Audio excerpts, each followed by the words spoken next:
कभी कभी मैं अपने आप को उस ऊपर वाले को बहुत कोसता था कि यार किस घर में पैदा हो गया हूं। जब भी दूसरों के बच्चों को बाप के पैसों पर अय्याशियां करते हुए देखता था तो बहुत कोसता था अपने आप को। लेकिन सच बताऊं तो जो मजा कचरे से उठकर आसमान में जाने में है, वो मजा एक अमीर घर में पैदा होने में नहीं है। जो मजा अपनी मेहनत की पहली कमाई को अपने माँ बाप के हाथों में रखने में है, वो दुनिया की बड़ी से बड़ी गाड़ी लेने में नहीं है। मैं अपने घर का एक ऐसा कमजोर पिलर था जिससे किसी को उम्मीद नहीं थी, न घर वालों को, न बाहर वालों को, न रिश्तेदारों को।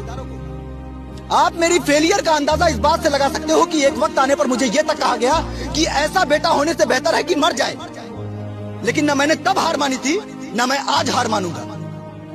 खो गई है जो इज्जत इन अपनों के बाजार में, चाहे मुझे जान क्यों न लगानी पड़े, मैं उसे ढूंढ कर लाऊंगा।